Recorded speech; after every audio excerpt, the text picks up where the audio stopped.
Story 1. Good evening everyone, and welcome back to Room 13. This evening, we are delving into 10 deeply personal accounts from individuals who encountered something unexplainable within the mysterious Appalachian Mountains. These are not urban legends or fictional tales. These testimonies are raw and unfiltered, coming from people whose lives were forever altered by what they witnessed in those ancient hills. Each person reached out because they need others to understand that something truly haunting dwells within America's oldest mountain range. Now, let's listen to 10 souls brave enough to share their most haunting Appalachian experiences, where the mountains themselves seem to watch, and some encounters leave scars that never fully heal.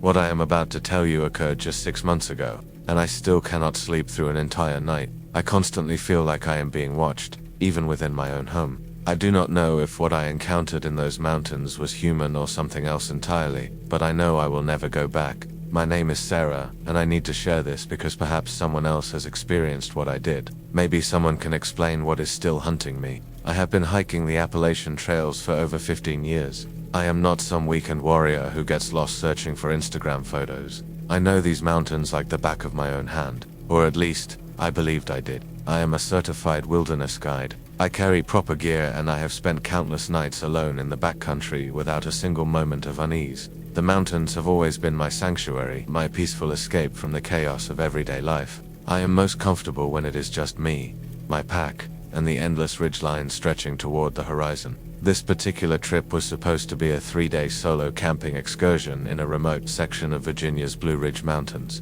I had chosen a trail that perhaps sees a dozen hikers each month, the kind of place where you can hike for days without encountering another soul. It was early October with perfect hiking weather, the leaves just beginning to turn, and that crisp mountain air that makes you feel truly alive. I had completed this exact route twice before, so I knew every water source, every good camping spot, every tricky section of the trail. I began my hike on a Friday morning, parking at the small gravel lot marking the trailhead. The Forest Service road leading to it is barely maintained, and you need 4-wheel drive to reach it safely. As I shouldered my pack and locked my Jeep, I felt that familiar sense of excitement and peace. This was my element. This was where I belonged. The first day was absolutely perfect. I made excellent time on the trail, enjoyed the solitude, and set up camp at my planned spot, a small clearing beside a mountain stream about 8 miles in. I pitched my tent, filtered water, cooked dinner, and settled in for what I expected to be a peaceful evening. The only sounds were the babbling creek, the rustle of leaves in the gentle breeze, and the occasional hoot of an owl.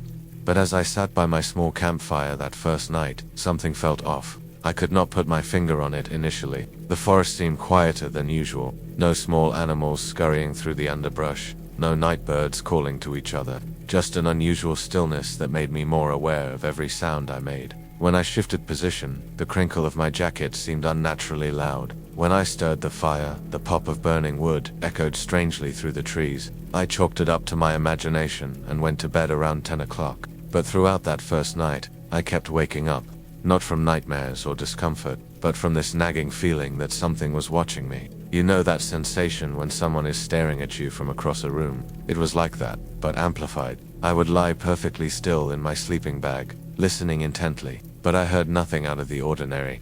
Saturday morning brought beautiful weather, and I convinced myself that my unease had been nothing more than first night jitters. Even experienced hikers sometimes get spooked by the profound silence of the deep woods. I broke camp early and continued deeper into the mountains, following a trail that would take me to my next planned campsite about 10 miles further in. That is when things started going wrong. Around noon, as I was taking a water break on a rocky outcrop with a view of the valley below, I caught movement in my peripheral vision, just a flash of something dark between the trees about 100 yards away. When I turned to look directly, there was nothing there. I studied this spot for several minutes, thinking maybe I had seen a deer or a bear. But the forest was perfectly still.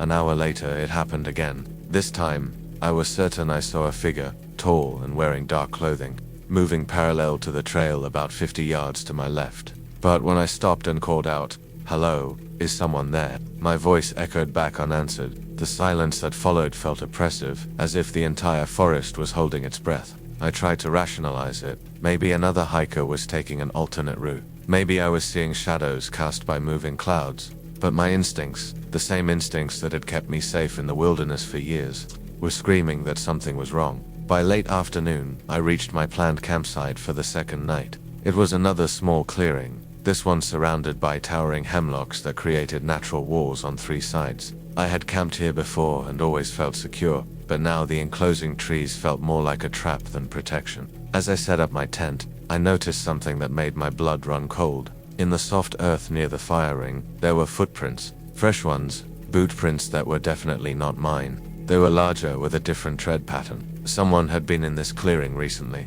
Very recently. I tried to tell myself it was just another hiker who would use the site before moving on, but the prints circled my tent area multiple times, as if someone had been walking around and around, studying the space. There were no prints leading away from the clearing on any of the obvious trails, asterisk.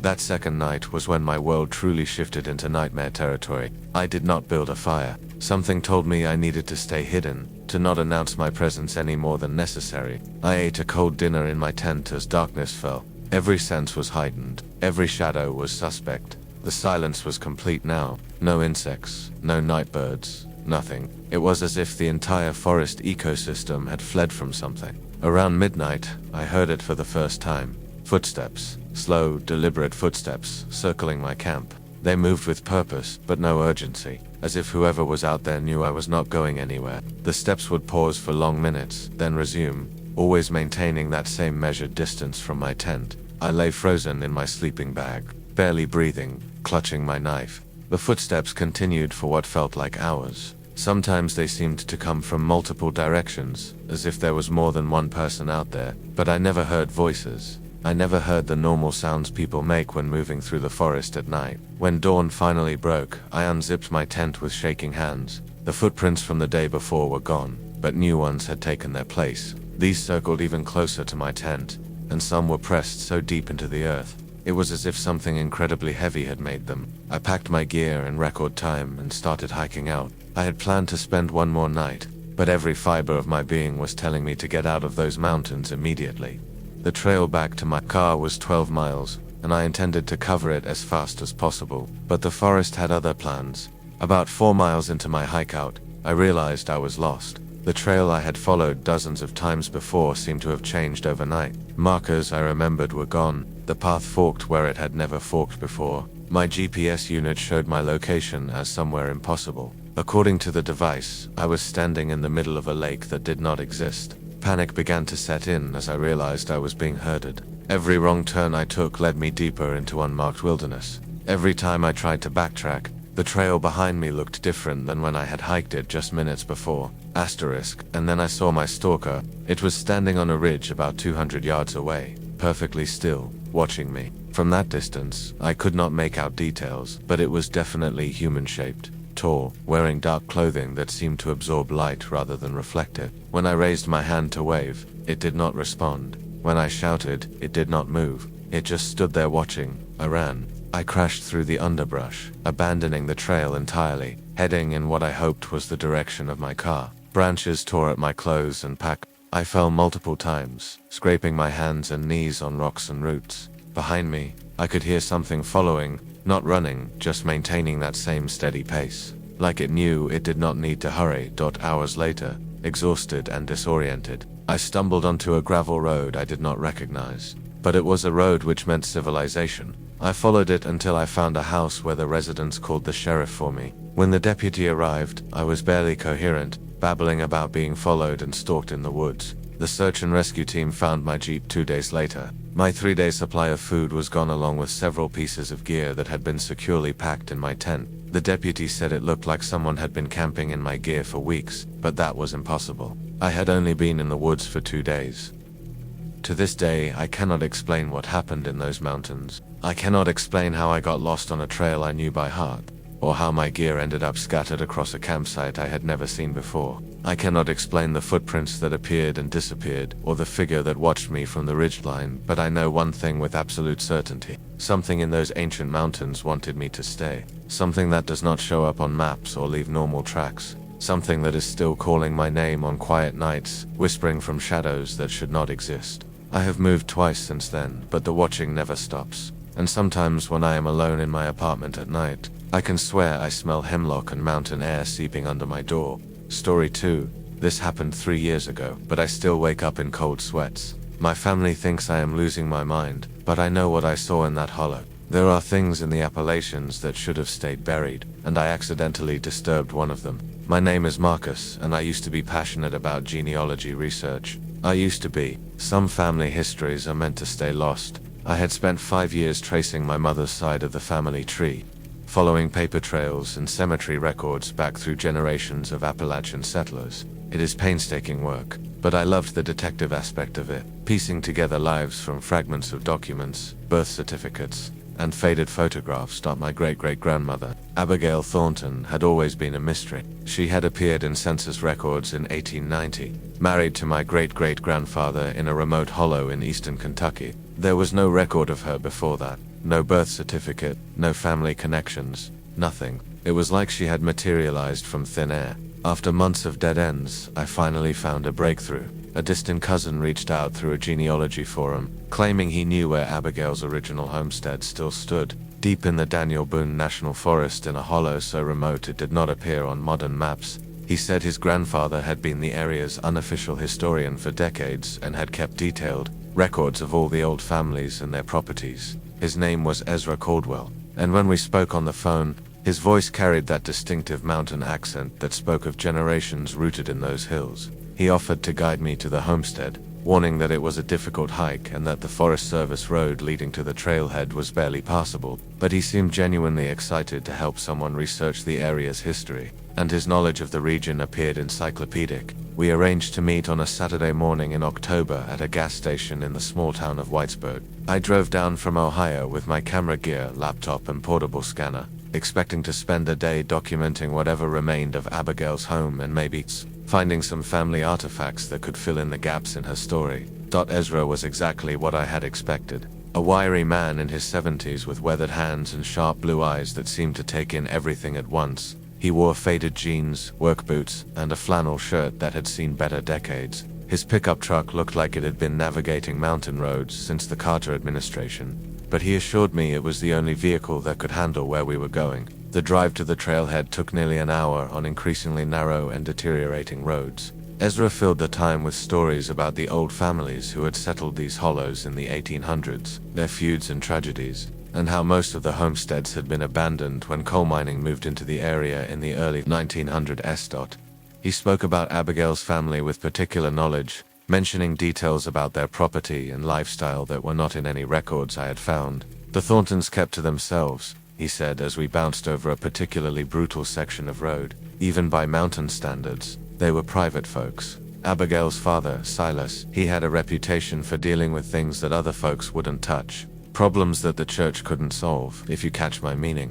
When I pressed him for details, he just shook his head and said some stories were better left alone. We parked at what barely qualified as a trailhead, just a widening in the road where the forest pressed in from all sides. Ezra shouldered a worn canvas pack and led me down what might have once been a logging road, but was now little more than a deer path. The October air was crisp and sweet with the smell of dying leaves, and for the first mile or so, I felt that familiar excitement of historical discovery. But as we descended deeper into the hollow, something began to feel wrong. The forest was too quiet. No bird songs, no rustling of small animals in the underbrush. Even our footsteps seemed muffled by an oppressive stillness that made me want to whisper. How much further? I asked after we had been hiking for nearly 2 hours. Ezra checked his watch and frowned. Should have been there by now. These old paths, they shift sometimes. Don't worry, I'll find it.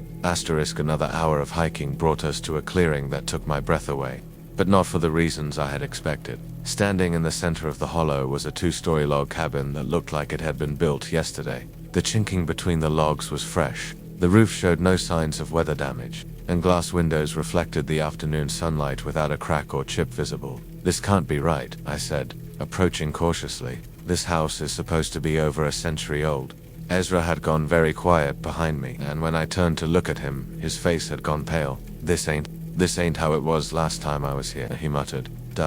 I walked up to the front porch, which creaked under my weight but felt solid and new. The door was unlocked. Inside, dust motes danced in shafts of sunlight streaming through clean windows, but the dust itself was wrong. Instead of the thick, undisturbed layers you would expect in an abandoned house, It was just a light coating, as if someone had been living here recently but had stepped out for a few days. The furniture was period appropriate but in impossibly good condition. A rough-hewn table sat in the center of the main room with tin plates and cups arranged as if for a family meal. Clothes hung on wooden pegs near the door.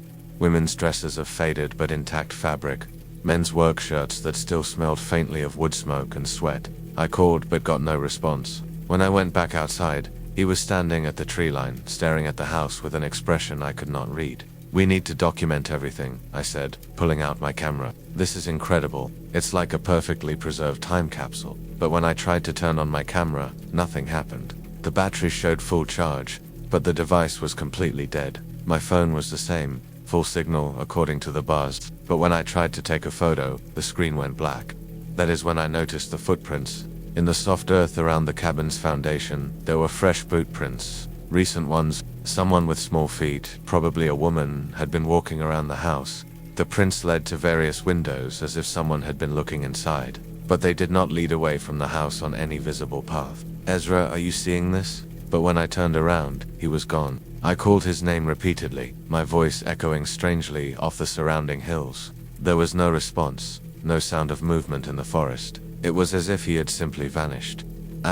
Fighting down panic, I decided to continue documenting the site. If my electronics were not working, I would take notes by hand and try to find some family artifacts that might explain the house's impossible condition. Inside, I discovered a narrow staircase leading to the second floor. The steps were solid under my feet, showing no signs of age or wear. Upstairs, I found 2 bedrooms, both furnished with simple wooden beds and quilts that looked freshly made. In what appeared to be the master bedroom, I found them. Family photographs arranged on a small dresser, but something was terribly wrong with them. Every single photograph had the faces scratched out with what looked like fingernails. Deep gouges in the glass revealed images of people in period clothing, but their faces were obliterated by frenzied scratching. My hands were shaking as I picked up one photograph, a family portrait showing a man, woman, and 3 children posed in front of this very house. Based on their clothing, it was from the 1890s. The woman's face was completely destroyed,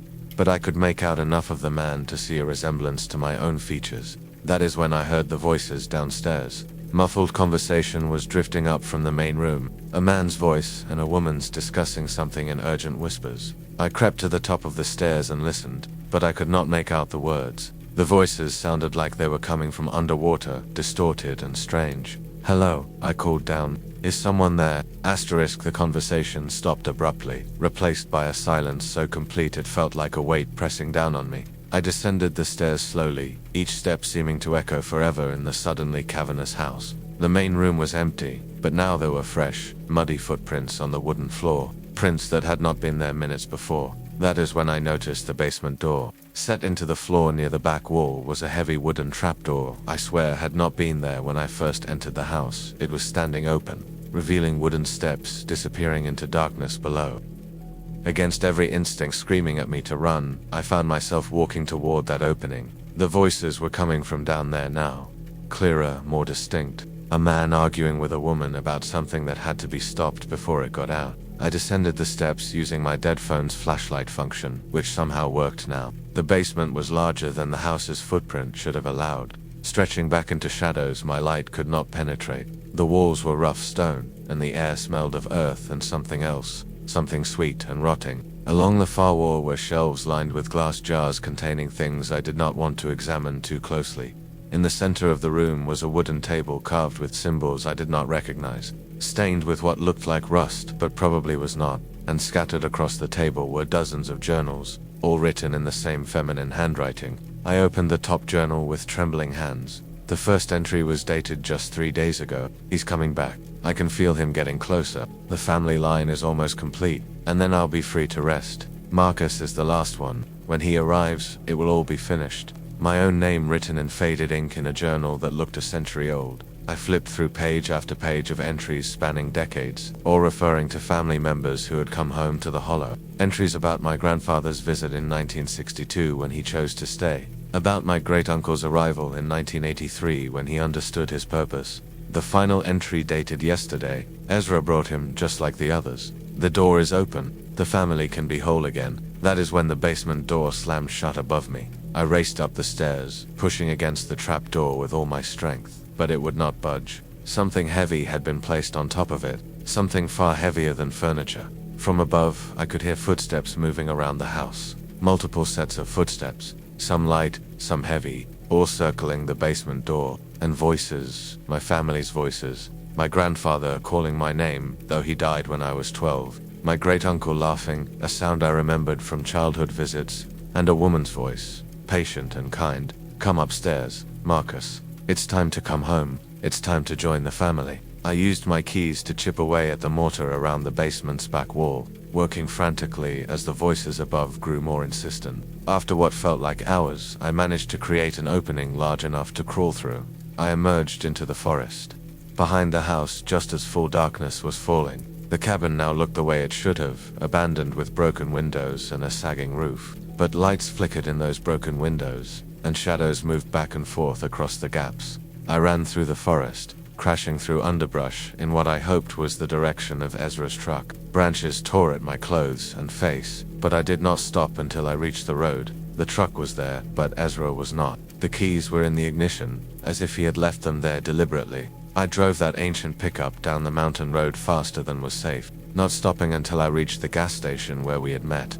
When I called the sheriff to report Ezra missing, they told me something that made my blood freeze. Ezra Caldwell had been reported missing in 1987. His truck had been found at the bottom of a ravine, but his body was never recovered. I had spent the day with a man who had been dead for over 30 years. I never finished researching my family tree. I burned all the genealogy materials I had collected and moved across the country. But sometimes on quiet nights, I can still hear that woman's voice calling my name. Patient and persistent, reminding me that I have family waiting in that hollow. Some secrets are buried for good reason, and the dead do not always rest peacefully in the Appalachian Mountains. They wait for the bloodline to come home. I am sharing this story because I need people to understand. If you ever hear the mountains calling your name, do not listen. Do not follow the voices. I almost did not make it back, and part of me is still up there waiting. Asterisk Story 3. My name is David, and I used to be a mountain climber. I used to be, because after what happened on Grandfather Mountain last spring, I cannot look at peaks without hearing my name whispered on the wind. I have been climbing for 23 years, since I was 16 years old. I started on the local rock faces in North Carolina, then moved on to technical climbs throughout the Appalachians and beyond. I have summited peaks in Colorado, Montana, and even attempted Denali twice. But the Appalachian Mountains have always been my first love. Those ancient worn-down peaks that hide secrets in their shadows and call to something deep in my soul. That is a spiritual connection I have always felt with these mountains. My Cherokee grandmother used to tell me stories about the spirits that lived in the high places, how they would sometimes choose certain people to join them in the eternal dance between earth and sky. I never took those stories literally, but I understood the feeling she was describing. When I am climbing, when I am pushing myself against stone and gravity and my own limitations, I feel connected to something larger than myself. The climb that changed everything was supposed to be routine. Grandfather Mountain in North Carolina is not technically challenging. It is more of a strenuous hike than a true climb, but there is an area on the north face that most tourists never see. A section of exposed rock and narrow ledges that requires technical skills to navigate safely. I had done this route probably 50 times over the years.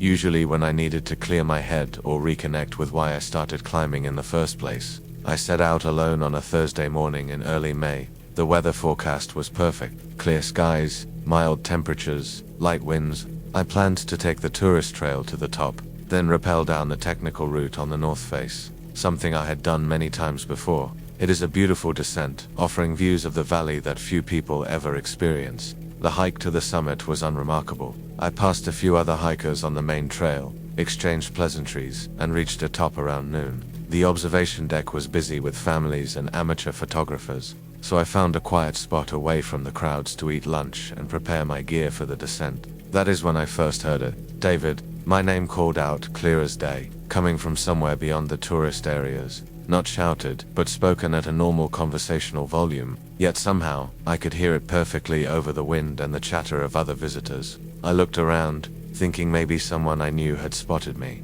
but I did not recognize anyone. The voice seemed to come from the north face, from the direction I was planning to descend. David, come here. There it was again. A woman's voice, gentle and familiar. though I could not place it. It reminded me of my grandmother's voice, but she had been dead for 15 years. I approached the edge of the north face and looked down. The technical route I had planned to take was clearly visible, a series of ledges and rappel points I had used dozens of times. But now there seemed to be an additional path, a narrow trail following a ridgeline that I had never noticed before. It looked challenging but manageable, and it seemed to lead to an area of the mountain I had never explored. The voice came again, more insistent. "This way, David, I've been waiting, against my better judgment, and this is something I have regretted every day since." I began following the voice instead of my planned route. I rigged my rappel gear and started down the north face. But instead of following my usual path, I followed the new ridgeline. The rock was solid under my feet, and the route seemed well traveled, though I could not remember seeing it on any topographical maps. With each step, the voice became clearer, more distinct. "That's right, keep coming, you're almost here." Asterisk, the rational part of my mind was screaming warnings. This was not my planned route. I was deviating from a climb I knew by heart to follow a voice that should not exist. But there was something compelling about the sound, something that made it impossible to turn back. It felt like coming home. The new path led me along a narrow ridge I had never seen before, offering views of the valley that were completely different from anything I had experienced on this mountain. The landscape below looked wilder, more primitive, as if I was seeing the area as it had existed centuries ago. No roads, no buildings, just endless forest stretching to the horizon. "David, look at me." I looked up and saw her. Standing on a rocky outcrop about 100 yards ahead was an elderly Native American woman wearing traditional dress. Her long gray hair moved in a wind that I could not feel, and her eyes seemed to hold depths that went back generations. She looked exactly like my grandmother had in the old photographs, but somehow ageless. "Grandmother," I called out, though I knew it was impossible. She smiled and beckoned for me to continue climbing toward her. "You've kept me waiting so long, grandson. It's time to come home." Asterisk, every instinct I had developed in over 2 decades of climbing was telling me to stop, to turn back, to get off this mountain immediately. But her voice was so warm, so welcoming, and I felt drawn forward by something stronger than logic or survival instinct. As I climbed toward her, strange things began happening to my equipment. My GPS unit started showing impossible coordinates. According to the device, I was climbing a peak that was 3,000 feet higher than Grandfather Mountain's actual elevation. My compass spun wildly, unable to find magnetic north. The air itself seemed to thicken, making each breath an effort, but I kept climbing. The woman, my grandmother, though I knew she could not be, continued to encourage me forward. "Just a little further, David. You're almost there. You're almost home." The rocky outcrop where she stood seemed to recede as I approached, always staying just out of reach. Hours passed, though my watch had stopped working. The sun did not move across the sky. Time itself seemed suspended. That is when I realized I was no longer on Grandfather Mountain. The peak I was climbing stretched impossibly high above me, disappearing into clouds that had not been there when I started. The forest below looked different, older, wilder, filled with trees that belonged to an age before human settlement, and scattered across the mountainside were other climbers, dozens of them, all making their way slowly upward with the same determined, dreamy expression I could feel on my own face. "Welcome to the real mountain," my grandmother said, and now her voice was coming from inside my head, the one that exists between the world of the living and the realm of the ancestors. "You've been called home, David. Your climbing was always preparation for this final ascent." I looked more closely at the other climbers and realized with growing horror that they were all wearing outdated gear, equipment from the 1980s, the 1970s, even earlier.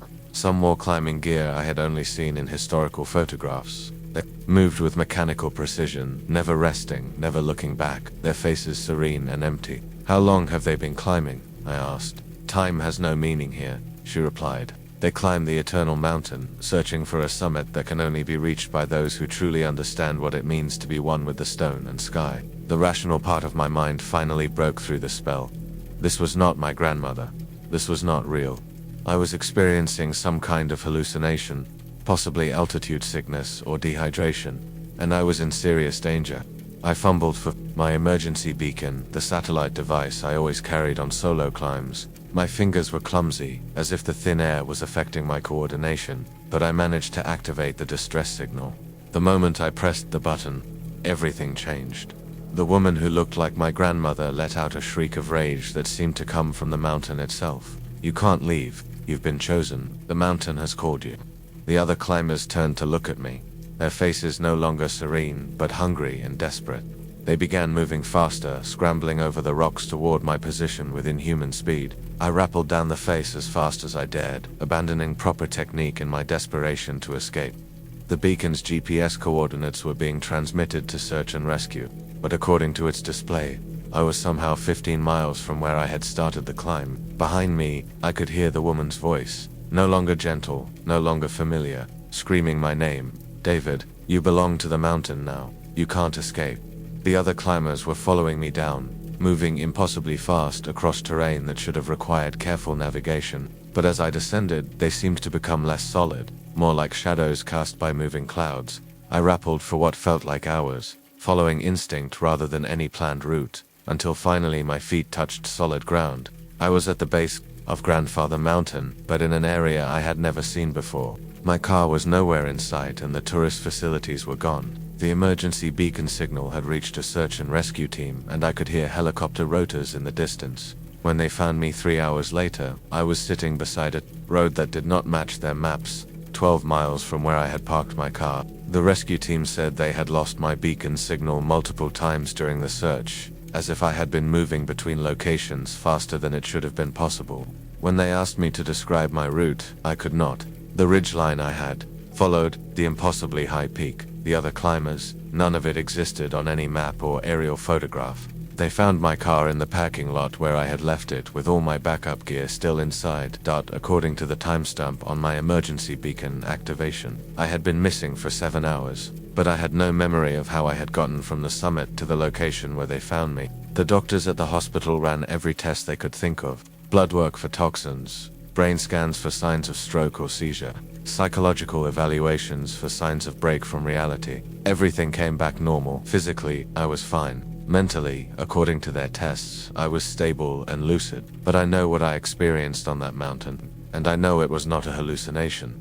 I stopped climbing after that day, sold all my gear, cancelled planned expeditions, refused invitations to join climbing groups. My friends think I am going through some kind of midlife crisis, but the truth is simpler and more terrifying. I can still hear the mountain calling my name. Not just Grandfather Mountain, but all of them. Every peak I see on the horizon, every summit visible from my apartment window. They whisper my name on quiet nights, promising that the eternal climb is still waiting, that my place among the shadow climbers is still reserved. I have moved to the city, but I know it is only a matter of time. The Appalachian Mountains never really let you go, and someday I will hear that voice again, warm, familiar, irresistible, calling me home to a summit that exists beyond maps and time, where climbers ascend forever in search of something that can never be reached. The mountains are patient. They know I will return, and part of me, the part that felt most alive when I was pushing myself against stone and sky, is already there, waiting.